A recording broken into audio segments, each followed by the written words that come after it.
Kamu buka aja surat Al-Maidah 44-47. Di sana dikatakan pengikut Injil harus memutuskan segala perkara sesuai dengan Injil. Quran lu aja nyuruh kok. Ya, jadi kita benar gitu loh, saudaraku. Oleh sebab itu, saudaraku, kenapa Yesus disebut Tuhan? Itu karena dia adalah firman dan dia adalah roh. Sebagai manusia pun dia unggul. Ya, ini yang terakhir.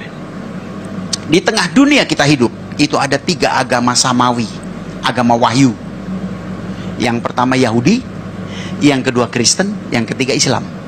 Masing-masing punya pemimpin. Yahudi itu yang mimpin Musa, Kristen Yesus, Islam Muhammad. Nah, kita bandingin nih pemimpin kita nih. Musa, pertama dia lahir bayi dibantai. Yesus lahir bayi dibantai. Karena itu ada kesamaan. Musa berkata, seorang nabi yang sama seperti aku akan dibangkitkan di antara saudaramu. Ya, Keluaran 18. Jadi sama seperti Musa. Di mana samanya? Sama-sama ada bayi dibantai. Muhammad lahir kambing yang dibantai, nggak ada bayi dibantai. Yang kedua, Musa bermujizat, Yesus bermujizat, Muhammad nggak ada mujizatnya. Yang ketiga, Musa dipakai oleh Allah untuk membebaskan umat pilihan dari perbudakan Mesir. Yesus dipakai oleh Allah untuk membebaskan manusia dari perbudakan dosa. Muhammad dipakai apa? Budakin orang, iya. Ya, ini kita mesti ngerti loh ini. Jangan sampai gampang-gampangan nanti anaknya, "Pak, aku jatuh cinta sama Ustadz. Boleh nggak Pak aku ikut dia?" "Oh boleh, yang penting berbuat baik." Masuk neraka. Jangan bilang sama, beda, jauh. Musa jatuh dalam dosa nggak? Jatuh dalam dosa. Yesus? Tidak. Muhammad? Nggak usah diomongin. Sampai sekarang pengikutnya nyembelihin orang mulu. Ya, kenapa Musa jatuh dalam dosa? Kenapa, saudara? Karena rohnya adalah roh ciptaan, roh insani, roh muhadat kalau bahasa Arab. Seperti yang Yesus katakan dalam Zakaria 12, firman Tuhan katakan di Zakaria 12 ayat 1, Allah menciptakan roh manusia. Yesus, dia tidak jatuh dalam dosa. Kenapa? Karena rohnya adalah roh Allah. Itu bukan cuma di Alkitab, di Al-Quran juga dikatakan. Maryam 19 ayat 19, Yesus manusia yang tidak berdosa. Dalam hadis juga begitu. Satu-satunya manusia suci tidak berdosa adalah Isa Al-Masih. Ya, hadis Bukhari jilid 4 halaman 1493. Kalau dalam Injil 1 Petrus 2 ayat 22, Yesus tidak pernah jatuh dalam dosa. Ah, itu kehebatan Yesus. Jadi jangan kita pikir, oh dia datang dari sorga ke dunia menjadi manusia sama dengan kita. Tetap nggak sama. Kita manusia berdosa, dia tidak pernah berdosa. Jadi pemimpin kita paling keren. Amin. Saya punya pemimpin kayak gitu mah, wah udah saya nggak ada lawan itu. Jangan pindah ke lain hati, rugi loh.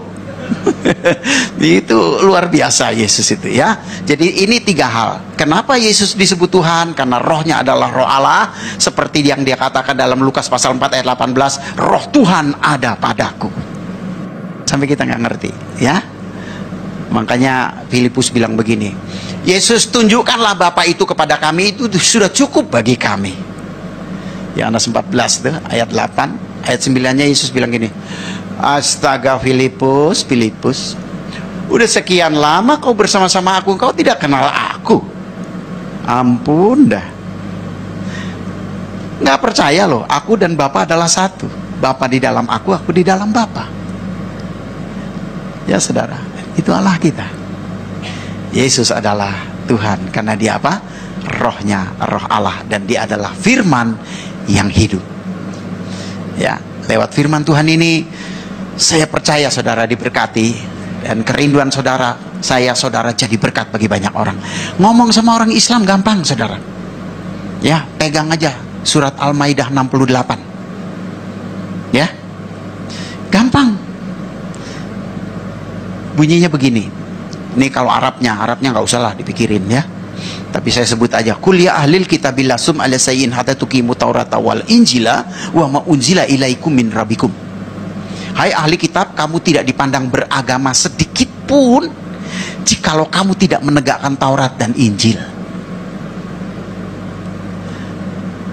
Ya, ahli kitab itu banyak kan kitab, ada kitab Quran, ada kitab Weda, ada kitab Tripitaka, ya kan? Masing-masing ada ahlinya kan? Tapi ahli saja kalau tidak menegakkan Taurat dan Injil tidak disebut orang beragama. Itu Allah mereka bilang. Jadi kalau orang nggak beragama apa namanya? Kafir. Mereka kan suka kafir-kafirin kita. Nggak usah takut. Kalau dibilang kafir, puji Tuhan. Kenapa? Karena kafir itu artinya kaya akan firman. Itu saudara ya. Nah saudaraku, biarlah lewat apa yang sudah saya sharekan, apa yang saya nyatakan, membuat saudara semakin bangga punya Yesus. Amin. Saya nggak peduli saudara gerejanya di mana, tapi mari kita sama-sama ikut Yesus dan jadi berkat bagi banyak orang ya. Lewat kehidupan kita banyak orang bisa mengenal Tuhan dan mengasihi Tuhan dan mencintai Tuhan dan diberkati oleh Tuhan.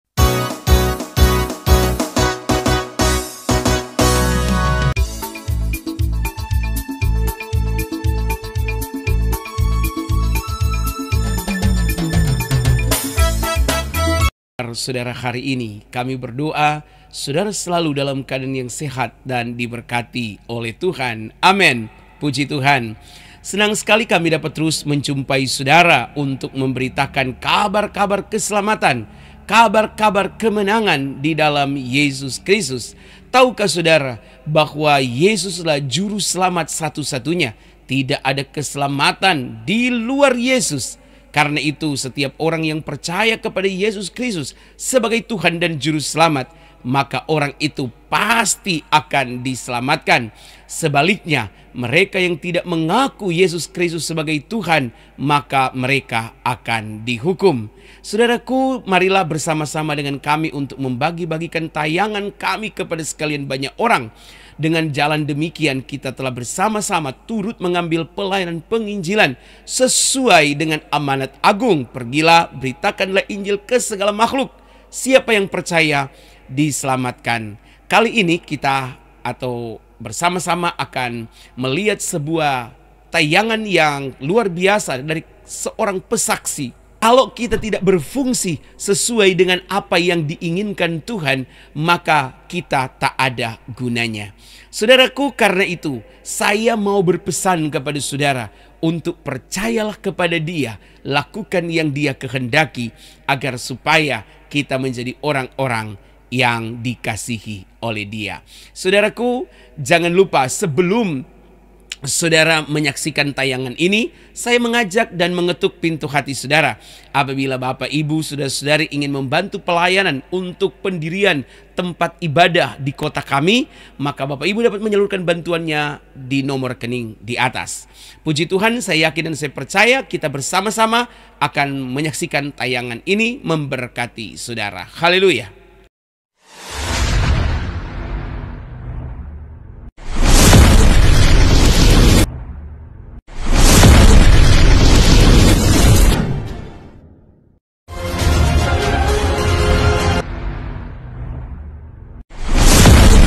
Saya Junaidi sholat, jadi dulu saya sholat melulu. Saya jauh daripada Tuhan. Dan saya dulu cuma taunya Yesus ini adalah manusia. Kalau di agama saya namanya Isa Al-Masih. Ya, dan dia statusnya hanyalah nabi. Dan bahkan di dalam surat Ali Imran 57, itu nggak beda sama Musa, nggak beda sama Muhammad, nggak beda sama Adam gitu ya, kalau di ajaran saya dulu. Dan saya nggak pernah mimpi menjadi seorang Kristen, karena pegangan saya dulu adalah surat Ali Imran ayat 19, Inna dina indallahi Islam, agama yang diridhoi Allah hanyalah Islam, di luar Islam tidak ada agama yang diridhoi Allah. Dan dalam hati saya berjanji hidup mati saya tetap Islam apapun yang terjadi. Itu rencana manusia. Tetapi rencana Tuhan beda. Dan Tuhan maunya saya jadi pengikutnya. Ya. Jadi Tuhan maunya saya jadi pengikutnya, maka dia kejar saya. Jadi saya memang nggak mau. Cukup lama saudara, saya bergumul 2 tahun. Itu tahun 80-an saya bergumul. Selama 2 tahun, kalau Jumat saya ke masjid, kalau Minggu saya ke gereja. Ya. Tuhan itu memanggil itu hanya dengan satu kalimat yang misterius. Dia cuma berkata begini, carilah kebenaran, kamu akan diselamatkan. Nah, saya berpikir ya kebenaran itu Islam, yang lain itu nggak benar. Ya, dan saya sepelekan kata-kata itu, tetapi herannya kata-kata itu terus berkumandang di hati saya. Ya, berkumandang. Berhenti-berhenti itu kalau saya sholat doang. Habis sholat, suara itu nongol lagi. Terus begitu. Dan saya pikir saya mulai tertarik dengan kekristenan. Kenapa? Karena agama Islam, agama yang paling dekat sama Islam. Sama-sama ada Musa, sama-sama ada Daud, sama-sama ada Yusuf. Sama-sama ada ya yang lain-lain lah sama gitu saudara. Jadi paling dekat, saya nggak mungkin mendekati Buddha atau Hindu, tapi yang paling dekat ini. Jadi saya mulai masuk gereja, tetapi kalau saya masuk gereja, ya kalau pendetanya ngajak doa orang semua begini, saya cuma melotot aja liatin gini. Ya nyanyi juga saya nggak ngerti, dengar-dengar aja begitu. Jadi selama 2 tahun. Nah dari saya melakukan hal yang seperti itu, lama-lama mulai tersingkap. Mulai tersingkap gitu ya. Saya mulai mikir dan mulai bandingin gitu. Antara Kristen dan Islam ini. Nah, saya perhatikan. Dan saya mulai tertarik dengan kekristenan. Ya saudaraku. Jadi saya melihat, saya membandingkan begini. Kalau dulu saya mau sholat saja sulit. Artinya saya harus ambil air wudhu. Lalu saya harus masuk masjid. Harus buka sepatu atau sendal. Kalau sendalnya bagus nanti pulang bisa hilang gitu. Ya, dan saya kadang-kadang pakai aja sendal orang lain yang pikirin amat gitu. Nanti kalau saya sholat misalnya 4 rakaat, udah 3,5 tinggal setengah lagi, kentut, batal. Nyenggol perempuan, batal. Syaratnya cukup berat, bahasanya harus Arab, ngadepnya harus ke barat. Nah, saya lihat orang Kristen kok masuk gereja ada yang pakai sendal, ada yang pakai sepatu, ya, lalu ada yang mandi, ada yang nggak mandi, gitu. Ya nyanyi sambil kentut nggak apa-apa, gitu kan, ya, ngadepnya boleh kemana aja. Nah, saya ambil kesimpulan kok Kristen gampang ya. Lalu nggak tahu kenapa pikiran saya berpikir ya Allah itu kan Maha Pengasih dan Penyayang. Kalau saya kan dulu mau makan, mau berbuat sesuatu selalu membaca Bismillahirrahmanirrahim. Yang artinya kita mengakui bahwa Allah itu Maha Pengasih dan Penyayang. Kalau Allah itu sifatnya pengasih dan penyayang pasti nggak nyusahin gitu. Dan saya lihat Allah yang nggak nyusahin itu di Kristen. Nah di situ saya mulai tertarik. Ya. Nah akhirnya saya mulai mengerti dua-duanya, apa itu Kristen, apa itu Islam. Tapi untuk mengambil keputusan nggak mudah. Kenapa? Ya saya pasti akan kehilangan keluarga. Saya pasti akan dimusuhin teman-teman. Masjid saya itu cuma, ya ini rumah saya depan sana, 3 rumah saja sudah masjid. Tempat saya suka beribadah. Ya, apa jadinya kalau mereka tahu saya jadi Kristen? Ya, belum lagi bapak ibu saya. Dan kakek saya itu namanya Kiai Haji Abdul Ghani, punya pesantren terbesar di Lampung. Jadi bisa bayangin situasi saya ya seperti itu. Dan saya takut sekali untuk menjadi Kristen meskipun saya sudah mulai mengerti dan ada keinginan. Lalu saya sempat juga berpikir, apa jadi orang Kristen diem-diem aja gitu ya. Kalau perlu nanti ngomong sama pendetanya, dibaptisnya di kamar mandi gitu. Terus jangan ada yang tahu gitu, 1 orang pun gitu ya. Pokoknya hubungannya pribadilah sama Tuhan begitu. Itu saking takutnya gitu. Namun satu hal yang aneh itu adalah dalam satu momen saya harus menyelesaikan 3 lagu di daerah Roxy. Lalu di tengah jalan itu saya bawa mobil, saya ngomong aja begitu. Yesus, engkau itu Tuhan atau bukan gitu. Saya ini bingung. Mau jadi Kristen saya takut, mau jadi Islam kok kayaknya saya udah gak kepengen gitu. Ini gimana saya gitu. Nah disitulah urapan Tuhan itu turun.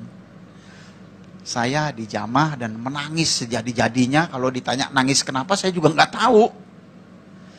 Ya, tetapi saya merasakan ada pelukan yang penuh kasih gitu. Yang berkata di hati saya, ya seperti Allah itu seperti dia, Tuhan itu seperti menemukan anak yang hilang gitu. Nah, lalu saya dijamah dan di situ saya mendengar dia berkata, akulah Yesus Tuhan dan Juru Selamat dunia, kalau kamu tidak percaya kamu mati, katanya gitu. Jadi karena saya takut mati, ya saya terima. Karena saya pikir kalau saya tolak, nyawa saya dibetot gitu. Jadi saya terima, ya Yesus tolong saya percaya gitu. Nah, habis saya ngomong begitu tuh seperti ada beban yang lepas gitu. Ya rasanya lega banget. Dan yang paling ajaib adalah sejak saat itu saya nggak takut kehilangan apapun. Nggak takut kehilangan orang tua, nggak takut kehilangan teman-teman, nggak takut bersaksi, sampai juga nggak takut mati. Makanya saya jadi Kristen tuh nekat banget memang benar. Ya, saya nginjil di mikrolet, saya ketemu haji gitu, rasanya pengen ngomong terus gitu, sama siapa aja. Nah, tetapi memang saya percaya kalau bapak saya, keluarga saya tahu saya jadi Kristen, pasti saya dihakimi, nggak mungkin nggak. Nah, di situ saya persiapkan diri saya, lalu saya kembali lagi belajar Al-Quran, hadis, saya pelajari, lalu puji Tuhan. Tuhan itu memberi waktu yang sangat baik. Ya, salah satu guru saya adalah yang saya sangat cintai itu Hamra Namri. Jadi kebetulan waktu itu rumahnya dekat rumah saya. Ya udah di situ kalau ada apa-apa tanya ya akhirnya saya jadi pinter. Ya. Dan betul saja satu kali orang keluarga saya dengar saya jadi Kristen lalu saya dipanggil dan saya dihakimi. Saya disidang gitu. Jadi ditanya, kenapa kamu jadi Kristen? Kamu itu bikin malu orang tua. Bapakmu ini dari kecil sampai tua segini, gak ada satupun keluarga yang Kristen. Kecuali kamu. Kamu itu udah gendeng, gila, apa-apa gitu. Ya saya jawab, saya jadi Kristen karena Muhammad yang nyuruh gitu. Ya karena saya udah belajar, saya tahu. Jawabnya, mesti begitu, baru nanti dia kan pasti cari tahu. Ya, saya bilang, kalau saya bilang saya jadi Kristen karena Yesus, bingung nanti dia, itu kan pengalaman pribadi. Tapi kalau karena Muhammad yang nyuruh, nah dia penasaran, ya suruh buktiin gitu. Oh, saya buktiin, saya bilang kita ini kalau sholat selalu baca ayat Al-Fatihah.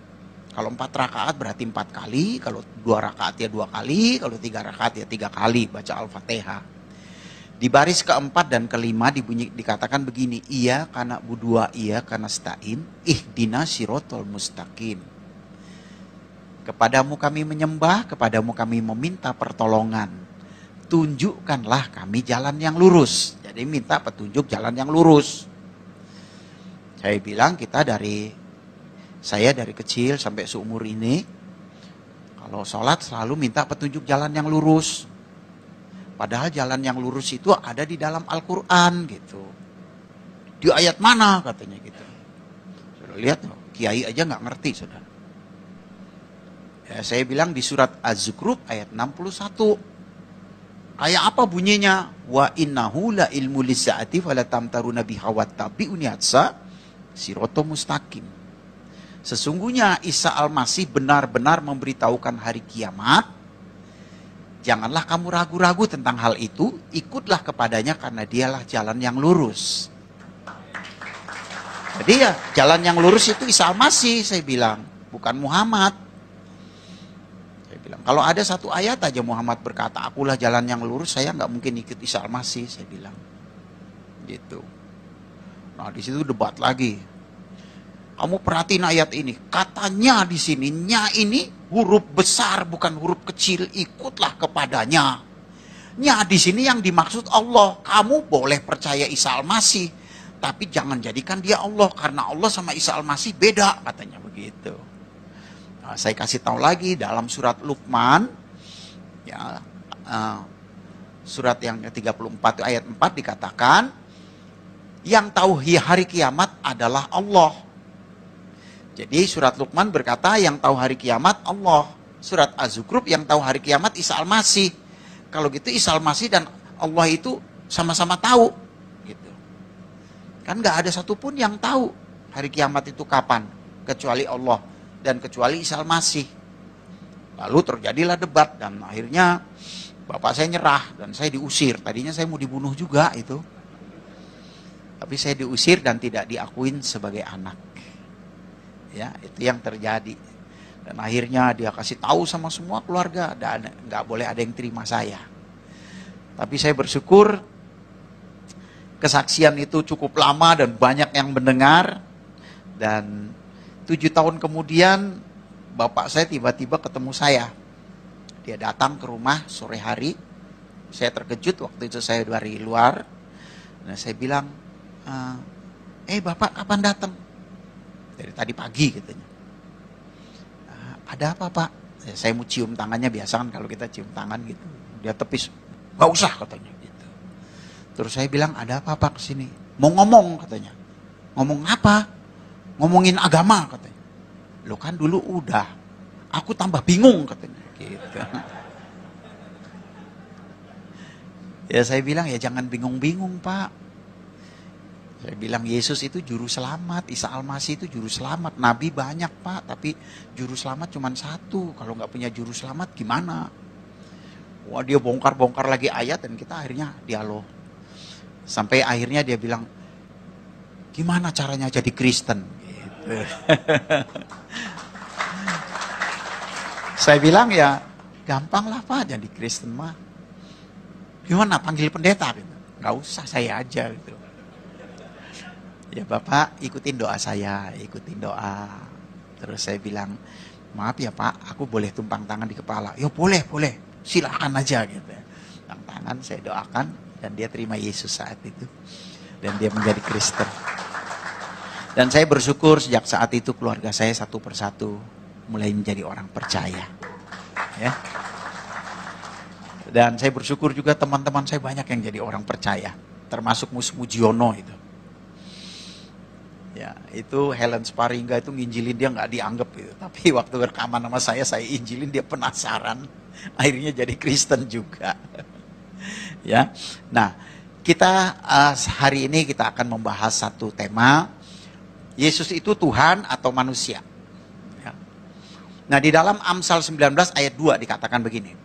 Tanpa pengetahuan, kerajinan tidak baik. Orang yang tergesa-gesa bisa salah langkah. Ya, jadi sebagai orang Kristen harus punya pengetahuan. Ya, pengetahuan itu penting, merupakan dasar. Ya, nggak cukup hanya diurapi lalu ya terima Yesus percaya, harus punya pengetahuan. Karena pengalaman saya, ketika saya menjadi orang Kristen, saya sangat sayang banget sama orang Islam. Jadi hati saya itu tertuju sama orang Islam terus gitu. Dan saya punya cita-cita pengen punya satu gereja yang semua jemaatnya dari Islam. Itu cita-cita saya dulu. Terus saya doakan itu. Dan saya bersyukur sekarang fokus dipercayakan kepada saya. Fokus itu adalah forum komunikasi umat silaturahmi.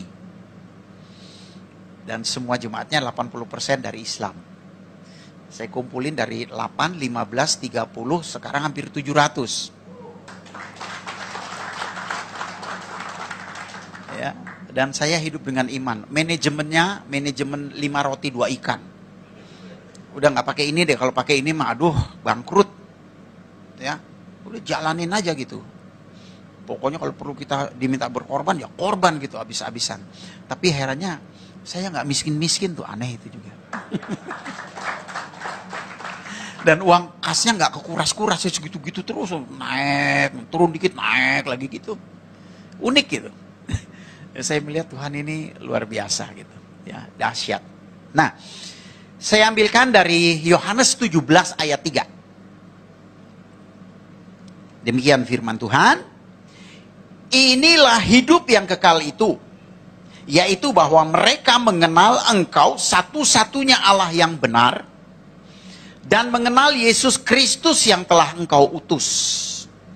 Ayat ini sering kali dipakai oleh saksi Yehova. Karena orang saksi Yehova itu percaya kepada Allah, tapi Yesus hanya utusan. Nggak disembah sebagai Tuhan. Mirip kayak Islam, dan Islam itu sangat dipengaruhi dengan saksi Yehova. Karena pada waktu Muhammad itu menikah dengan Siti Khadijah, istri yang pertama itu agamanya Kristen. Tapi saya curiga Siti Khadijah ini Kristen saksi Yehova kayaknya. Iya, karena memberi pengaruh yang kuat sama Muhammad ini. Muhammad juga begitu. Percaya Allah dan Muhammad itu utusan gitu. Jadi dia buat sebuah agama yang seperti itu. Ya. Nah, Alkitab di sini jelas menulis ini adalah doa Yesus. Inilah hidup yang kekal itu. Kira-kira gini. Inilah kalau orang mau masuk sorga gitu.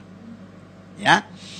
Yaitu bahwa mereka mengenal Engkau satu-satunya Allah yang benar. Ini yang pertama, ya. Mengenal Engkau, saudara. Kita semua sulit sekali bisa mengenal Allah. Tapi kita bisa mengenal Allah kalau Allah lebih dahulu memperkenalkan dirinya. Ya. Jadi memang seperti itu. Mungkin kita semua kenal Jokowi, Presiden Indonesia. Tapi secara pribadi kita mengenal dia sulit. Tapi kalau dia mau mengenal kita gampang sekali. Dia cari aja kita pasti ketemu. Dan kita senang kali dicari. Apalagi diteleponin dulu. Jokowi telepon, Junaidi, gue mau ketemu lu, makan yuk gitu. Oh, seneng banget saya itu. Ya, saudara pasti gitu. Ya. Nah, sama. Jadi memang bukan kita yang mencari Allah, Allah yang mencari kita. Bukan kita yang memilih dia, tapi dia yang pilih kita. Jadi saya dipilih Tuhan, saya bersyukur sekali. Berterima kasih banget Tuhan pilih saya. Kalau enggak ya kacau ya saudara. Saya bayangin kalau saya mati di Islam. Orang Islam tuh kalau mati dibikin permen saudara. Dipocongin, tuh kayak permen itu kan. Ikat atas, ikat bawah. Telanjang bulat lagi. Udah gitu kepalanya dipeluntir ngadep ke Mekah. Karena kiblat mereka kan ke Mekah.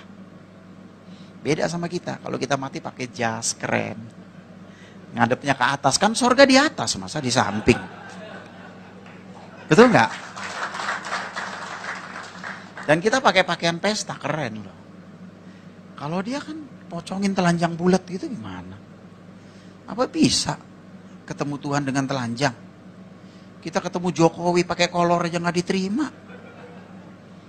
Ya kan? Itu satu gambaran. Kenapa kita kalau meninggal itu dipersediakan sedemikian rupa. Ya, di peti mati, ngadepnya ke atas. Wow, luar biasa. Jadi saya pikir-pikir untung saya nggak, ya saya dipilih oleh Tuhan. Kalau nggak dipilih, waduh mau kemana ya saudara. Sulit loh saudara, nggak gampang loh orang percaya Yesus itu. Saya kalau boleh sombong sedikit, nggak pernah saya ngobrol sama orang Islam, entah itu kiai, entah itu ustadz, bisa menang sama saya. Saya berani taruhan, lu kalau menang gua nggak sembah Tuhan lagi, lu yang gua sembah. Nggak ada yang bisa menang saudara. Biar kalah belum tentu jadi Kristen. Betapa beruntungnya kalau saudara jadi Kristen. Makanya orang Kristen itu jangan cuma percaya Yesus. Harus bangga punya Yesus. Saya bangga banget jadi orang Kristen. Dipilih Tuhan. Wow. Ya. Kalau saya boleh memilih, saya nggak pengen jadi Kristen. Jangankan masuk gereja, nginjek tanah gereja aja haram. Apalagi masuk gereja. Tapi Tuhan pilih saya. Dia panggil saya. Saya dijadikan orang percaya. Saya diajar, saya dituntun. Saya bersyukur. Memang berat saudara ikut Tuhan.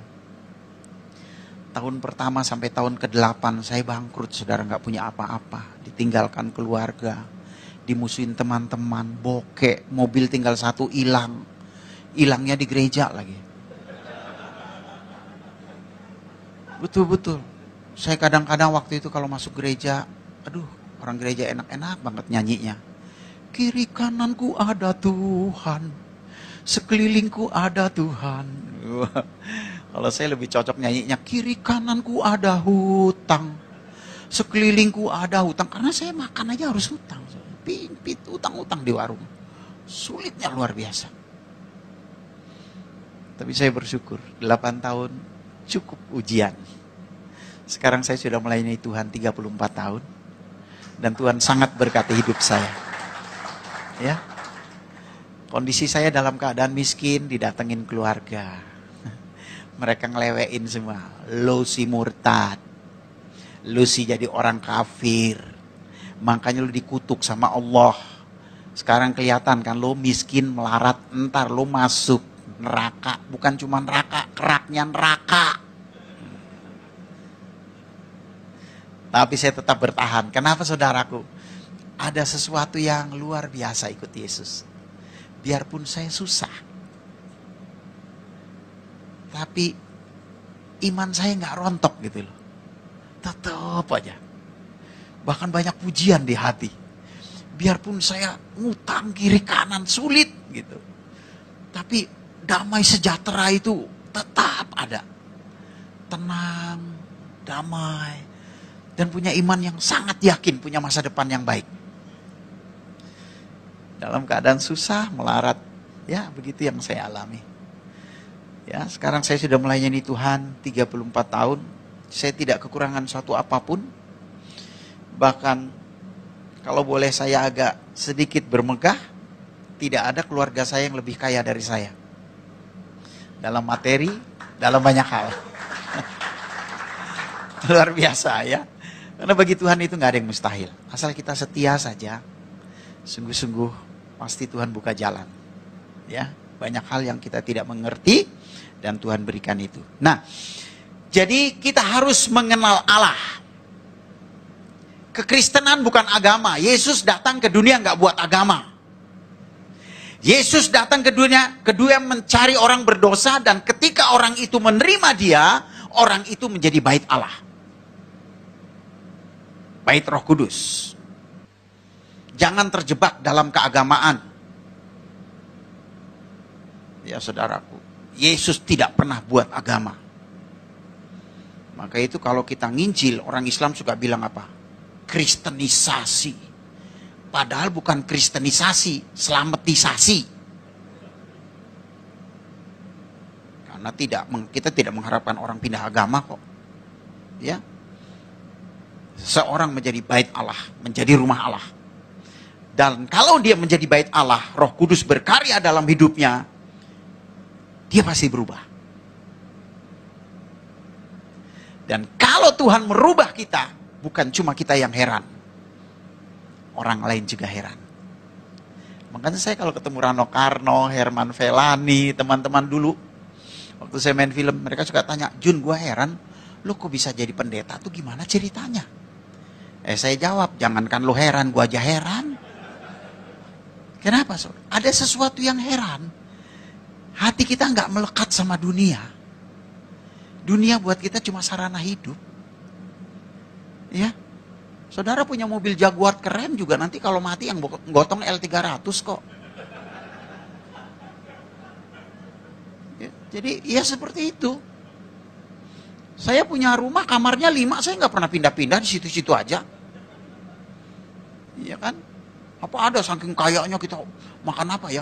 Beli arwana goreng, kita beli ikan arwana yang harga 50 juta kita goreng. Enggak juga kan? Ya kan? Sederhana sekali sebetulnya hidup itu.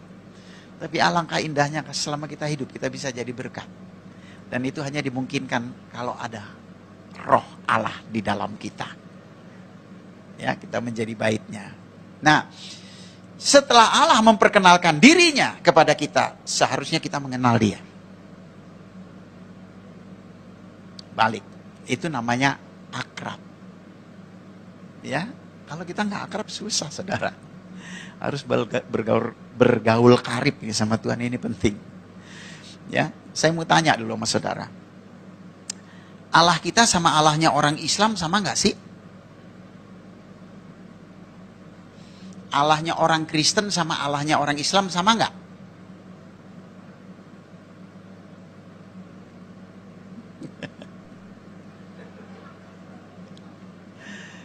Kalau begitu masih banyak yang nggak kenal Allahnya nih. Saya kalau di gereja Pak Niko aja yang sekali hadir saya khotbah 2000 orang, saya tanya dengan pertanyaan yang sama, kayak saudara juga jawabnya. Ada yang bilang sama, ada yang bilang enggak, yang paling banyak melotot. Paling banyak itu. Kira-kira nggak tahu itu jawabnya apa. Nah, kita harus kenali Allah kita. Ya saudaraku. Sekarang saya tanya dulu, Allahnya orang Kristen itu apa? Hah? Saya kalau khotbah mengajar, saudara. Supaya orang Kristen kuat, mantap, bangga sama Yesus. Allahnya orang Kristen itu apa? Saudara percaya nggak Alkitab firman Allah? Amin? Apa buktinya Alkitab firman Allah? Apa buktinya? Karena Alkitab itu terdiri dari 6.000 nubuatan. Nubuatan itu artinya perkataan Allah yang iya dan amin. Semua pasti digenapi, gak mungkin enggak. Karena Allah kalau bicara, itulah yang terjadi. Dia berbicara, kamu akan dibenci banyak orang karena namaku tanpa alasan. Musuh seseorang adalah orang seisi rumahnya. Itu terjadi dalam hidup saya. Karena Allah sudah ngomong begitu duluan. Itu risiko. Ya saudara. Jadi yang benar itu adalah firman Allah. Otak kita ini udah banyak yang gak bener. Kenapa udah terkontaminasi dengan mikirin duit, rumah kontrakan, ya saudaraku, ya usaha. Jadi kadang-kadang Alkitab gak jadi standar, saudara. Orang Kristen, Alkitab harus jadi standar. Karena yang benar itu adalah firman Allah. Yesus sendiri berkata, Bapa, firman-Mu adalah kebenaran. Jadi yang benar itu firman Allah. Kita ini udah banyak yang gak benar, saudara. Nah, karena itu sebagai orang Kristen, kalau kita ditanya, harus kembali kepada Alkitab. Itu pasti benar. Nah, apa kata Alkitab? Apa Allah itu? Yohanes 1 ayat 1. Pada mulanya adalah firman. Firman itu bersama-sama dengan Allah. Dan firman itu adalah, kalau gitu Allah itu apa?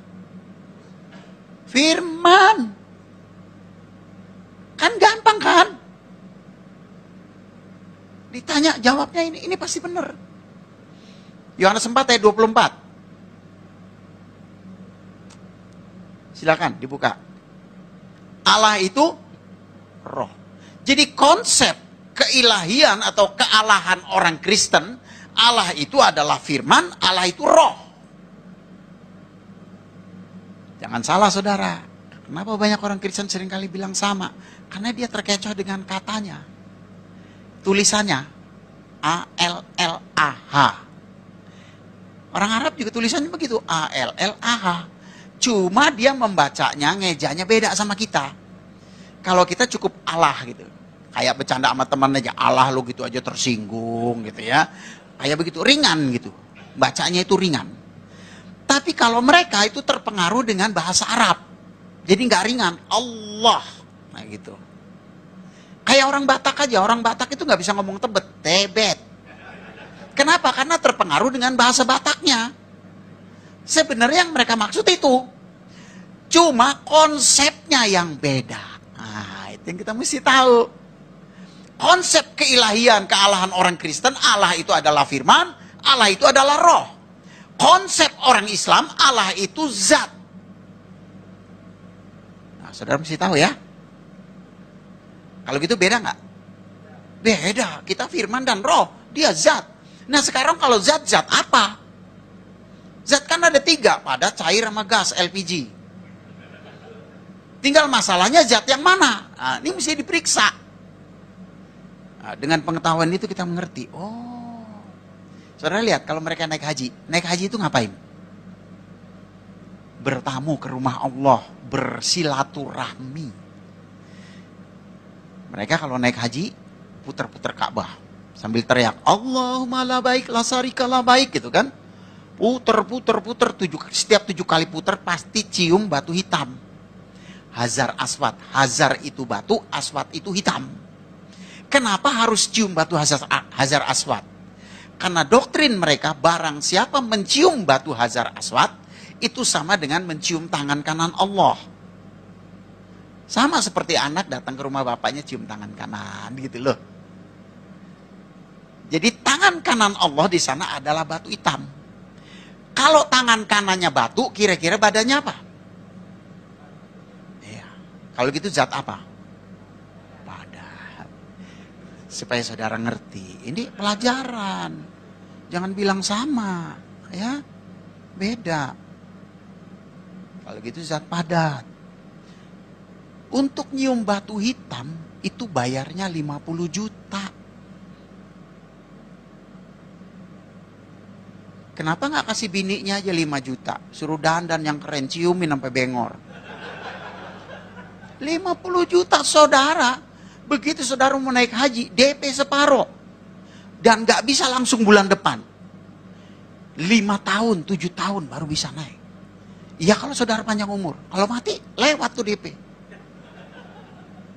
Kemana larinya juga kita nggak tahu. Ya kita tahulah Indonesia. Kasihan saudara. Saya makin tahu sejarahnya tuh semakin kasihan. Makanya saya bertekad gimana supaya mereka mengenal Yesus. Tuhan yang benar ini. Gimana caranya gitu. Makanya dengan saya belajar gitu, nggak ada yang bisa menang gitu. Saudara. Saya ngerti hal-hal seperti itu. Kasihan mereka. Ya terserahlah. Saya kalau khotbah di gereja tuh pasti begitu. Saya ngangkat keislaman. Karena saya latar belakangnya dari sana. Saya kasih tahu, pertama tujuan saya cuma apa? Jangan ada yang jadi mualaf. Lu kalau jadi mualaf, lu pasti ke neraka. Bukan kata saya, kata Al-Quran. Ya, surat Maryam 71. Wa in minkum ila wariduha akana ala robika hatman mahdia syuma munazila zinatoku wa arus zolim nafiha jitsiyah. Tidak ada seorang pun dari antara kalian yang tidak mendatangi neraka itu. Karena itu satu kepastian dari Tuhanmu. Ini pasti masuk neraka. Bukan kata saya, Quran yang ngomong. Atau surat Atin ayat 4 dan 5. Lakot kol aknal insana fil ansani takwim.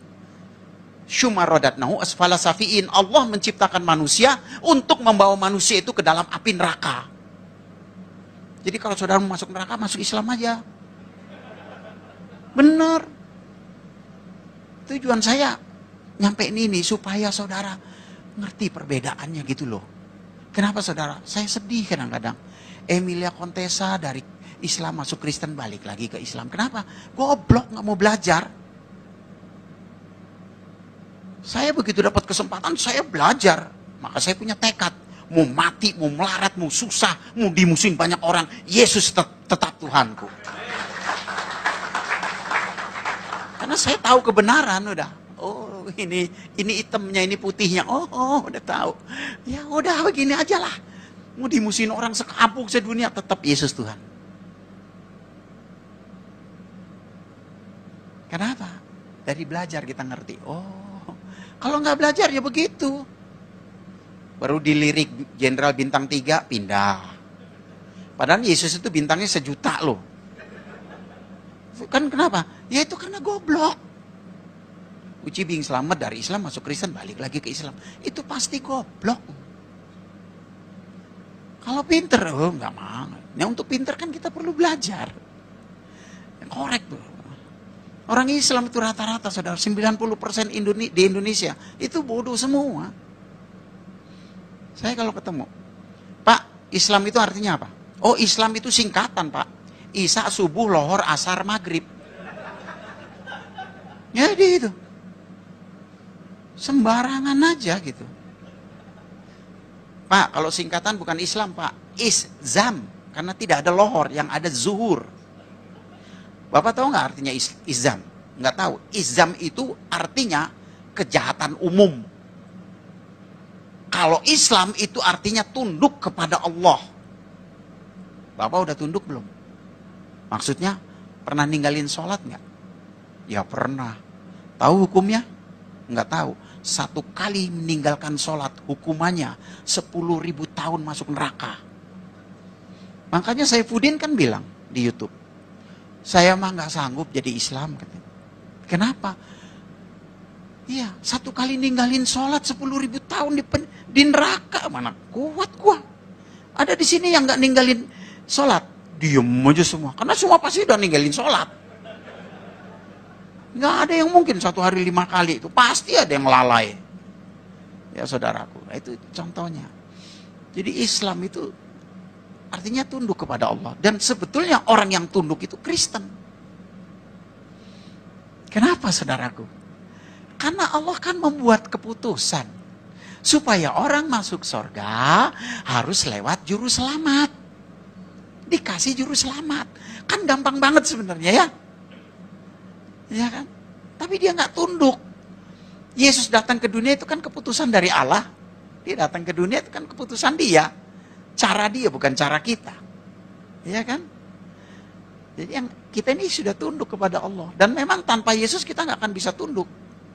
Makanya doktrin kita Bapak, Anak, Roh Kudus. Roh Kudus itu menolong, menghibur, membimbing, memberi taufik hidayah. Kalau mereka nggak bisa masuk surga. Mereka bilang masuk surga itu harus lewat jembatan Sirotol Mustaqim. Yaitu sebuah jembatan yang terbuat dari rambut dibelah 7. Nggak dibelah aja kepleset. Oh, dibelah. Orang Kristen, jangankan dibelah 7, dibelah 1000 tetap bisa ke surga. Kenapa? Karena ada Roh Kudus yang menolong.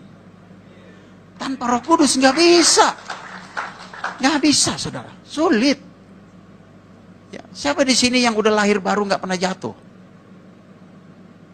Pernah, semua jatuh. Dari perkataan, dari pikiran, dari jengkel segala macem, ngomongin orang, jatuh. Tapi kita ada Roh Kudus, biar jatuh nggak akan tergeletak, dituntun lagi, diingetin lagi. Itu hebatnya Roh Kudus. Ya, dia yang akan terus menolong kita sampai kita tiba di tempat Bapa di surga. Nah, Allah kita itu adalah firman, Allah kita itu adalah roh. Ya saudaraku, ini kita mesti ngerti. Kenali dia secara baik dan benar. Dan Allah kita itu sangat berotoritas untuk memilih. Dari mulanya ketika dia ingin menyatakan kasihnya, dia pilih sebuah bangsa namanya Israel. Betul nggak? Saudara percaya umat Israel pilihan Allah? Apa buktinya? Apa buktinya? Hah? Pertama, dalam Mazmur 147 ayat 19 dan 20. Di sana dikatakan Allah tidak pernah berbicara kepada bangsa lain. Hanya kepada Yakub, kepada Israel. Dan menyatakan hukumnya hanya kepada Israel. Artinya apa saudara? Tidak ada nabi yang berasal dari luar Israel. Itu buktinya. Jadi kalau ada orang ngaku nabi bukan orang Israel, itu pasti palsu. Saya nggak nyindir, cuma nyinggung aja. Ya. Kriteria nabi yang pertama bernubuat dan dinubuatkan. Muhammad apa yang dinubatin? Nggak ada, dia nggak pernah bernubuat, apalagi dinubuatkan. Yang ada dibuat-buat. Yang kedua apa? Mujizat. Itu kriteria Nabi. Muhammad apa mujizatnya? Kalau Yesus, banyak tertulis dalam Al-Quran. Ya, surat Al-Maidah 110, surat Ali Imran 49, mati bangkit, buta melek, lumpuh jalan, kusta tahir, tertulis. Kalau Muhammad, 1 ayat aja nggak ada. Makanya saya kalau ngomong sama Ustadz, Pak Ustadz, saya siap masuk Islam. Asal tunjukin 1 ayat aja Muhammad bikin mujizat. Nggak usah bangkitin orang mati, bangkitin ayam mati aja tunjukin ke saya. Gua masuk Islam lagi.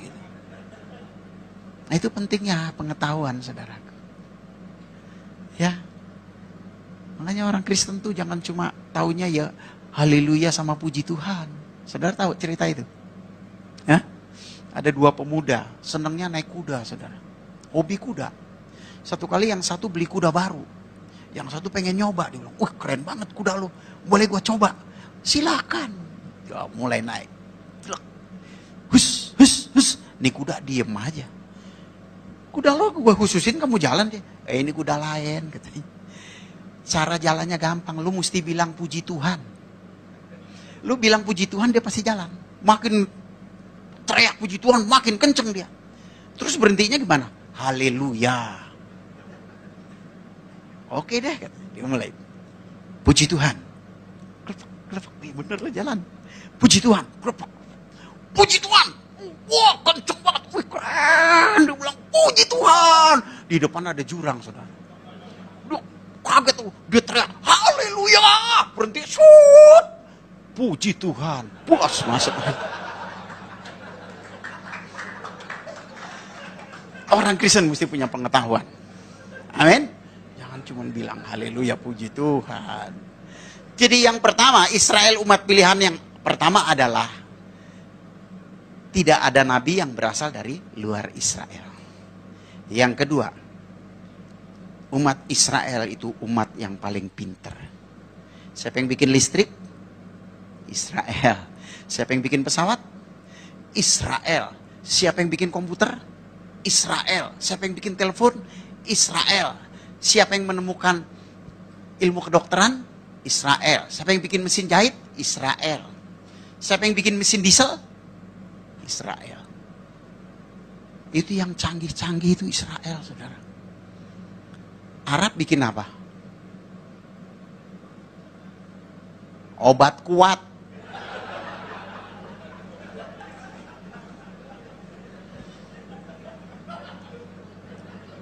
Kawin mulu kerjanya.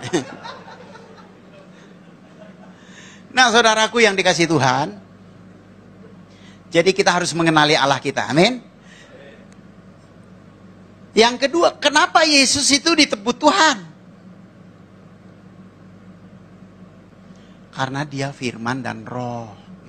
Jadi kalau saudara, apa buktinya Yesus Tuhan? Yesus itu Tuhan. Oh, orang mati bangkit, buta melek, lumpuh jalan. Enggak, itu cuma kenabian, itu utusan, tugas utusan, tugas nabi. Tapi Allah itu sendiri adalah firman dan roh. Makanya kalau nerangin sama mereka, apa buktinya Yesus Tuhan? Karena dia adalah firman dan roh. Kan di Al-Quran juga disebut, Isa fa'inahu rohullah wa kalimatuhu. Sesungguhnya Isa adalah roh Allah dan firman Allah. Itulah ketuhanannya. Di sana seringkali dia juga disebut Isa kalimatullah, Isa rohullah. Itulah ketuhanannya. Karena Allah itu roh, Allah itu firman. Jadi kalau dia bilang, itu kan Kristen. Enggak, Islam juga ngajarin.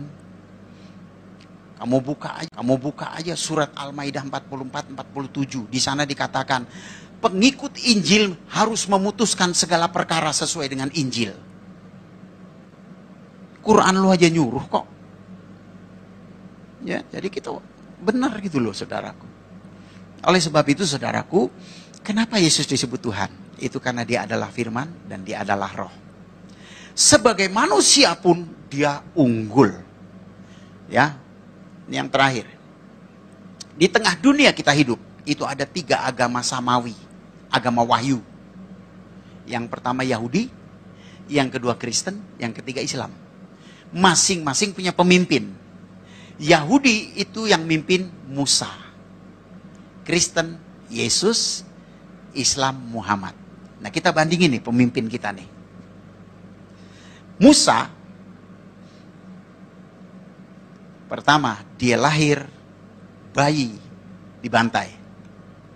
Yesus lahir bayi dibantai. Karena itu ada kesamaan. Musa berkata, seorang nabi yang sama seperti aku akan dibangkitkan di antara saudaramu. Ya, Keluaran 18. Jadi sama seperti Musa, di mana samanya? Sama-sama ada bayi dibantai. Muhammad lahir kambing yang dibantai. Nggak ada bayi dibantai. Yang kedua, Musa bermujizat. Yesus bermujizat. Muhammad nggak ada mujizatnya. Yang ketiga, Musa dipakai oleh Allah untuk membebaskan umat pilihan dari perbudakan Mesir. Yesus dipakai oleh Allah untuk membebaskan manusia dari perbudakan dosa. Muhammad dipakai apa?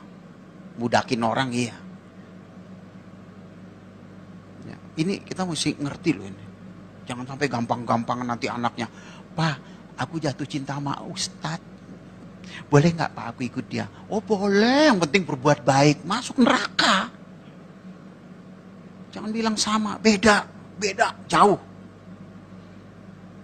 Musa jatuh dalam dosa nggak? Jatuh dalam dosa. Yesus? Tidak. Muhammad? Nggak usah diomongin. Sampai sekarang pengikutnya nyembelihin orang mulu. Ya, kenapa Musa jatuh dalam dosa? Kenapa, saudara? Karena rohnya adalah roh ciptaan, roh insani, roh muhadat kalau bahasa Arab. Seperti yang Yesus katakan dalam Zakaria 12, firman Tuhan katakan di Zakaria 12 ayat 1, Allah menciptakan roh manusia. Yesus, dia tidak jatuh dalam dosa. Kenapa? Karena rohnya adalah roh Allah. Itu bukan cuma di Alkitab, di Al-Quran juga dikatakan. Maryam 19 ayat 19, Yesus manusia yang tidak berdosa.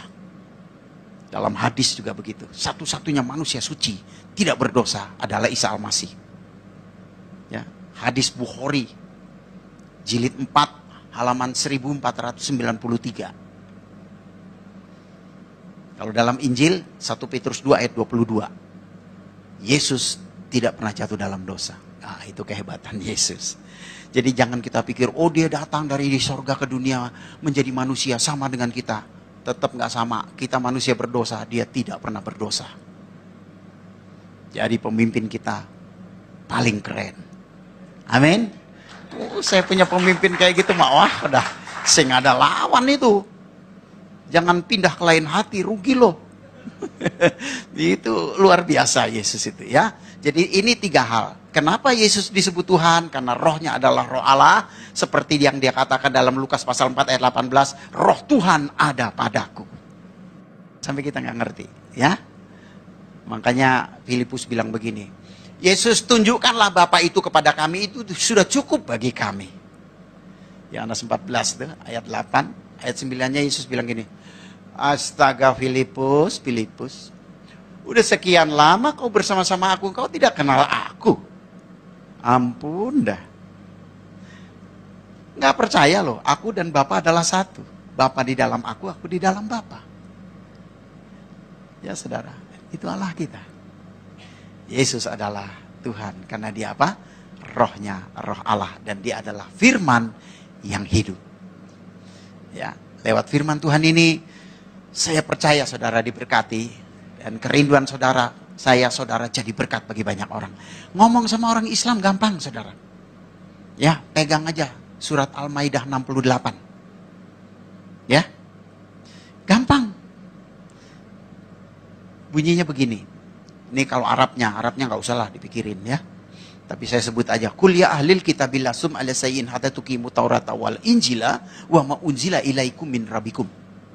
Hai ahli kitab, kamu tidak dipandang beragama sedikit pun jikalau kamu tidak menegakkan Taurat dan Injil. Ya, ahli kitab itu banyak kan kitab, ada kitab Quran, ada kitab Weda, ada kitab Tripitaka, ya kan? Masing-masing ada ahlinya kan? Tapi ahli saja kalau tidak menegakkan Taurat dan Injil tidak disebut orang beragama. Itu Allah mereka bilang. Jadi kalau orang nggak beragama apa namanya? Kafir. Nah, mereka kan suka kafir-kafirin kita. Nggak usah takut. Kalau dibilang kafir, puji Tuhan. Kenapa? Karena kafir itu artinya kaya akan firman. Itu saudara ya. Nah saudaraku, biarlah lewat apa yang sudah saya sharekan, apa yang saya nyatakan, membuat saudara semakin bangga punya Yesus. Amin. Saya nggak peduli saudara gerejanya di mana, tapi mari kita sama-sama ikut Yesus dan jadi berkat bagi banyak orang ya. Lewat kehidupan kita banyak orang bisa mengenal Tuhan dan mengasihi Tuhan dan mencintai Tuhan dan diberkati oleh Tuhan, ya. Tuhan Yesus memberkati. Puji Tuhan, Shalom. Dengan mengucap syukur dalam nama Bapa, Putra dan Roh Kudus, persiapan pembangunan gedung gereja di lahan yang dihibahkan pemerintah kepada kami telah atau sementara dikerjakan. Dukungan doa, harapan kami datang dari Bapak Ibu Saudara-saudari, para dermawan dan dermawati sekalian. Setiap uluran tangan Bapak Ibu Saudara-saudari yang telah dikirimkan kepada kami telah memberikannya untuk persiapan pembangunan di tahap awal ini. Atas setiap partisipasi keterbebanannya, kami bersama seluruh jemaat mengucapkan banyak terima kasih. Puji Tuhan, Tuhan kiranya memberkati kita. Tayangan tadi telah menginspirasi kita bahwa sesungguhnya benarlah Allah kita itu hidup dan berkuasa. Banyak cara yang Ia mau berikan kepada kita agar supaya kita mengenal Dia. Saudara, sampai berjumpa lagi dalam program acara kami selanjutnya. Tuhan Yesus memberkati kita semua dan tetap semangat di dalam Tuhan. Haleluya, haleluya.